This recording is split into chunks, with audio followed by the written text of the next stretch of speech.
Notify ಮಾಡಿದ್ದೇನೆ. ಕೇಂದ್ರ ಸರ್ಕಾರದ ನೋಟಿಫೈ ಮಾಡಿದ್ದೇವೆ.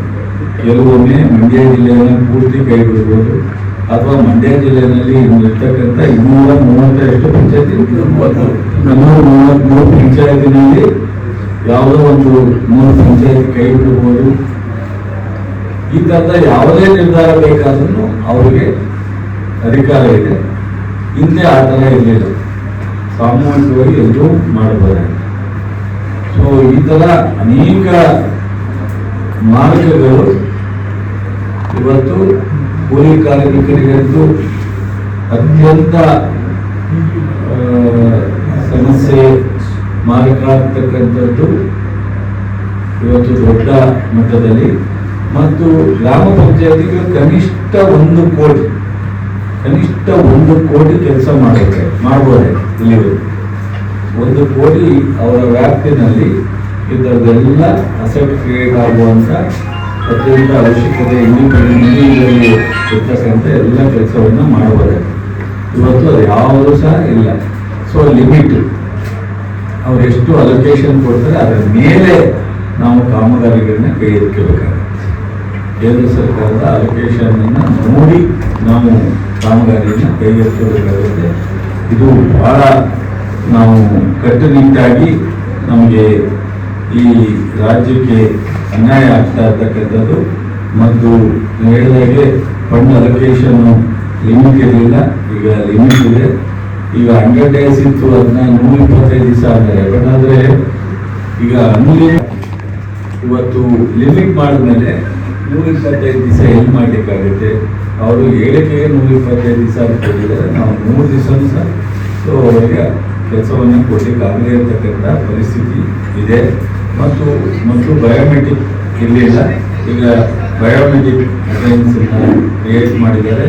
ಜೊತೆಗೆ ಈ up to 100 days work every year ಇತ್ತಲ್ಲ, ಅದು ಈಗ ಅವರ ಅಲೋಕೇಶನ್ ಮೇಲೆ, ಗೌರ್ಮೆಂಟ್ ಆಫ್ ಇಂಡಿಯಾ ಅಲೋಕೇಶನ್ ಮೇಲೆ ಡಿಪೆಂಡ್ ಆಗುತ್ತೆ.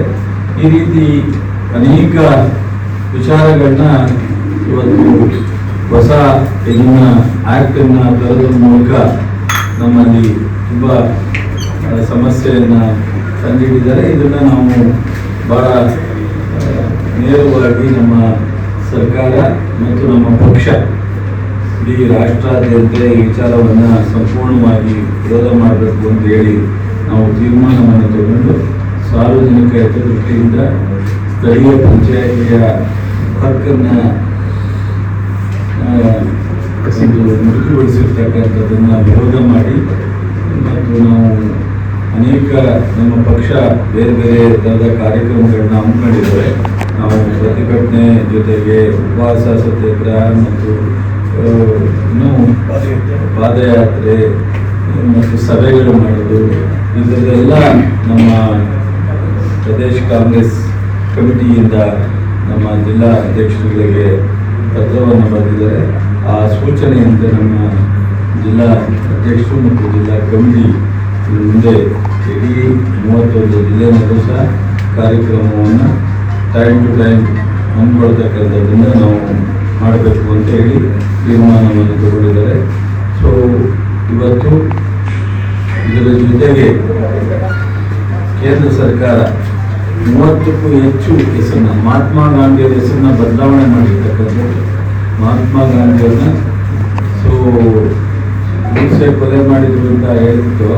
ಈಗ ಇವರು ಸಹ ನೇರವಾಗಿ ಇಂಡೈರೆಕ್ಟ್ ಆಗಿ ಒಂದು ಫಾದರ್ ಆಫ್ ನೇಷನ್, ಇಡೀ ಪ್ರಪಂಚ ಮಹಾತ್ಮ ಗಾಂಧಿಯವ್ರನ್ನ ಗೌರವಿಸ್ತಾರೆ.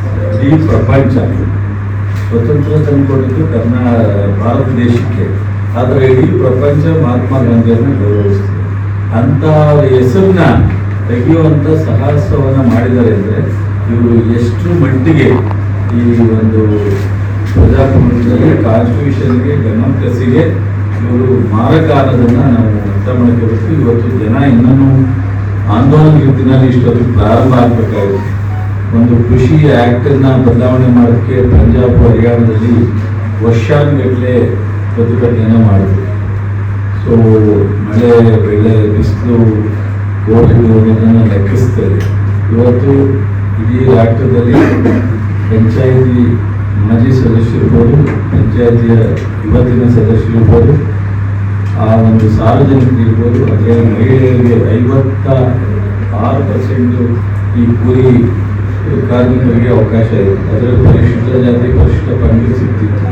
ಸೊ ಇದರಲ್ಲಿ ಎಲ್ಲರಿಗೂ, ಎಲ್ಲ ವರ್ಗದ ಜನರಿಗೂ ಸಹ ಅನ್ಯಾಯ ಆಗ್ತಾ ಇದೆ.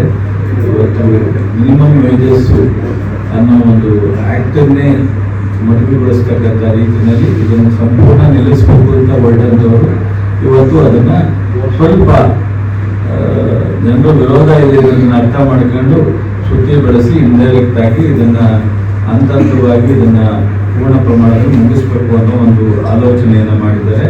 ಮತ್ತು ಇಂಥ ಒಬ್ಬ ಮಹಾತ್ಮ ಗಾಂಧೀಜಿಯವರ ಹೆಸರನ್ನ ಬದಲಾವಣೆ ಮಾಡಿರ್ತಕ್ಕಂಥದ್ದು ಖಂಡನೀಯ. ಇದು ಇಡೀ ರಾಷ್ಟ್ರದ 130 ಕೋಟಿ ಜನರ ಮೋಸ ಮಾಡಿದ್ದಾರೆ, ಇದನ್ನ ಧಕ್ಕೆ ತಂದಿದ್ದಾರೆ, ಅವರ ಮನಸ್ಸಿಗೆ ಮೇಲೆ ಅನೇಕ ಪರಿಣಾಮ ಬೀರೋ ರೀತಿಯಲ್ಲಿ ಮಾಡಿದ್ದಾರೆ. ಇದನ್ನು ನಾವೆಲ್ಲರೂ ಸಹ ಇಡೀ ರಾಷ್ಟ್ರದ ಕಾಂಗ್ರೆಸ್ ಒಕ್ಕೂಟದಿಂದ ಇದನ್ನು ವಿರೋಧ ಮಾಡಿ ಇದನ್ನು ಮತ್ತೆ ಮನ್ರೇಗನ ಹಿಂದೆ ಇದ್ದಂಥ ಕಾಯ್ದೆನೇ ಜಾರಿಗೆ ತರಬೇಕು ಅನ್ನೋದು ನಮ್ಮೆಲ್ಲರ ಒತ್ತಾಯ ಅನ್ನೋದನ್ನ ಈ ಸಂದರ್ಭದಲ್ಲಿ ಹೇಳಿ. ಏನೂ ಮಾಡಲಿಲ್ಲ ಅಂದ್ರೆ ಗೌರವವಾಗಿ ಇವರು ಜನರಿಗೆ ಕ್ಷಮೆ ಕೇಳಬೇಕಾಗತ್ತೆ. ನಾವು ಎಲ್+, ನಮ್ದೇನು ನಡೀತಾ ಇಲ್ಲ, ನಮ್ ಕೈಯಲ್ಲಿ ಆಗ್ತಾ ಇಲ್ಲ. ಇವರು ಇಲ್ಲಿರೋದೇ ಅಲ್ಲಿ ಈ ಒಂದು ಜನರ ಆಶೀರ್ವಾದದಿಂದ ಕೇಂದ್ರ ಸರ್ಕಾರ ಹೋಗಿರೋದೇ ಲಾಯಕ್ ಅಲ್ಲ ಅಂತ ಅನ್ನೋ ತೀರ್ಮಾನವನ್ನ ಈ ರಾಜ್ಯದ ಜನ ತಗೋಬೇಕಾಗುತ್ತೆ. ಈ ರಾಜ್ಯದ ಜನ ಇದನ್ನೆಲ್ಲ ಅರ್ಥ ಮಾಡ್ಕೊಂಡು ಎಲ್ಲಿವರೆಗೆ ಬೀದಿಗೆ ಬರಲ್ಲ, ಹೋರಾಟ ಮಾಡಲ್ಲ. ಕೇಂದ್ರ ಸರ್ಕಾರ ವಿರುದ್ಧ ಅವರ ಒಂದು ನಿಜವಾದಂತ ಬೇಡಿಕೆಯನ್ನ ಇರಲ್ಲ. ಸೊ ಕೇಂದ್ರ ಸರ್ಕಾರ ಇಂಥ 3 ಇದನ್ನ ತೀರ್ಮಾನವನ್ನ ಮಾಡಿದೆ.